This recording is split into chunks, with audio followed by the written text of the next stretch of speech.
Yemwe bana b'Imana nimukomere, nidushakashaka Imana bigishoboka. Dore amasomo tugiye kuzirikanaho kuri wa gatatu tariki ya 8 Nyakanga 2020. Isomo ryamenye mu gitabo cy'umuhanuzi Hozeya, umutwe wa 10 umurongo wa 1 kugeza kwa 3 n'umurongo wa 7 kugeza kwa 8 n'umurongo wa 12. Zaburi ni 105. Ivanjili yanditswe na Matayo umutwe wa 10 umurongo wa 1 kugeza kwa 7. Nyagasani Yesu nabane namwe. Amagambo mu Ivanjili ntagatifu uko yanditswe na Matayo. Muri icyo gihe Yesu ahamagara abigishwa be 12 abaha ububasha bwo kuganza roho mbi no kuzirukana nubwo gukiza icyitwa indwara n'icyitwa ubumuga cyose. Dore amazina y'izo ntumwa 12. Uwa mbere ni Simoni yitwa Petero na Andereya murumuna we, Yakobo mwene Zebedeyi na Yohani murumuna we, Filipo na Baritolomayo, Tomasi na Matayo umusoresha, Yakobo mwene Rufeyi na Tadeyo, Simoni w'Ikana na Yuda Isikariyoti wa wundi wamugambaniye. Abo 12 Yesu abohereza mu butumwa kandi abihanangiriza agira ati: ntimwerekeze mu karere k'abanyamahanga kandi ntimwinjire mu migi y'Abanyasamariya, ahubwo musange intama zazimiye z'umuryango wa Isiraheli. Aho munyura muvuge ko ingoma y'ijuru yegereje. Iyo ni Ivanjili ntagatifu. Bana b'Imana, mu masomo y'uyu munsi turazirikana ku ngingo yo gushakashaka Imana. Aya masomo araduha igisubizo cyaho twahera dushakashaka Imana.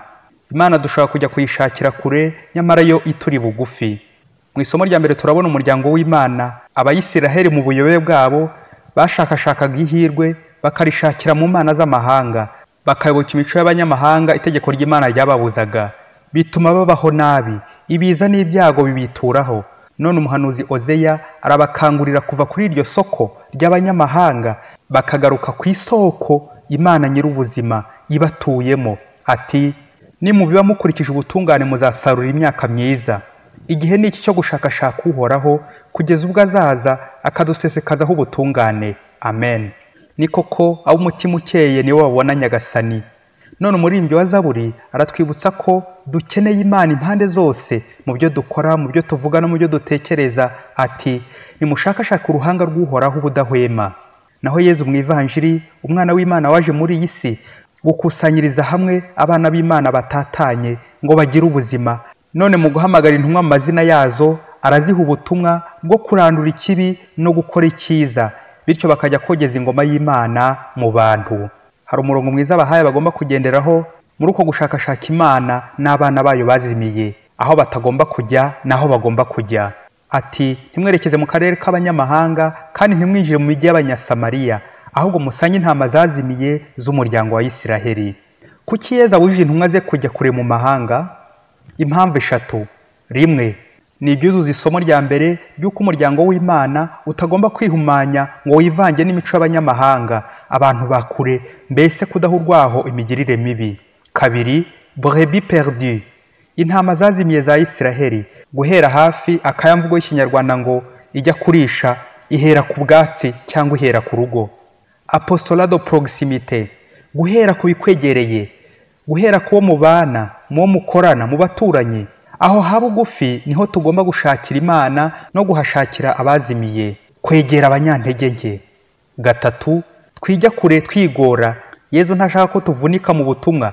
Buri wese mu butumwa buhuye n'imbaraga zafite, nta gusaba ibirenze ubushobozi bwawe. Wowe kora aho imbaraga zawe zigarukira, ntushake ibya mirenge, ibihambaye, ubwenge bukaze, ngo niyo wiga kaminuza ukabona za dogutora nibwo uzamamaza inkuru nziza.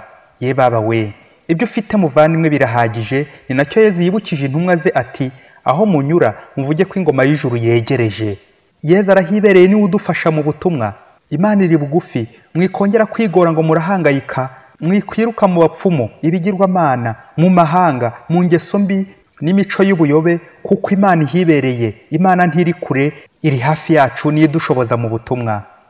Mutagatifu Agustini aho amariye guhinduka yabanje kwicuza ati: Uhoraho Mana, nagushakiye hose no mu ihirwe ry'ibyaremwe, naragushakashakaga hirya no hino ariko sinkubone. Iyo nkiza kumenya kare kose kundi bugufi, nagiye hose ariko ngusize, sinamenya kuri mu mutima wanjye. Amen. Muvandimwe, hari gusuzugura uwo mubana, umuturanyi uri bugufi yawe, kandi bene uwo yakugeza ku Mana vuba. Umunsi umwe umugabo witwaga Gaheza wari umutekinisiye ku rwego rwo hejuru, nta cyuma cyamunaniraga kugikora, za telefone, radio, televiziyo n'ibindi. Iryo zina rya Gaheza bari muhimbye kuko byabaga byapfuye byose yarabikoraga.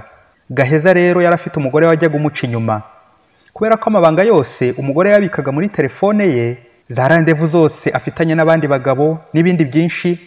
Noneho yabasize telefone, umutima ukenda kumuvamo ngo wasanga umugabo yabibonye. Nuko mu gushaka guhima umugabo no kwishakira umutekano w'amabanga ye, son intimité, agufatira telefone ye ayishyiramo kode, nawe iramunanira kongera kuyifungura. Nuko agenda rwihishwa, ashyira abatekinisiye bandi bo mu mujyi, arayibasigira ngo bazayikore. Abo batekinisiye bose nawe irabananira. Nabo rero kuko bari baziranye na Gaheza barayimushyira. Gaheza n'ubuhanga bwe arayifungura, atungurwa n'ibyo byose abonyemo bibera mu rugo rwe. Nuko ahamagara umugore aramubwira ati, madame, ninjye ushyiramo kode, ni nanjye ukuramo kode. Kuki ushyira hanze amabanga y'urugo? Kuki ujya gushaka abatekinisiye mu mujyi bashobora no kugutekinika unsize aha? Babyeyi, uri umugore wa Gaheza wabyifatamo ute imbere y'uyu mugabo ugufashe atiriwe kwirukaho? Cyakora mugore, udapfukamye ngo usabe imbabazi ko uzasubira guhisha umugabo wawe, waba ukibarirwa muzazimiye nawe.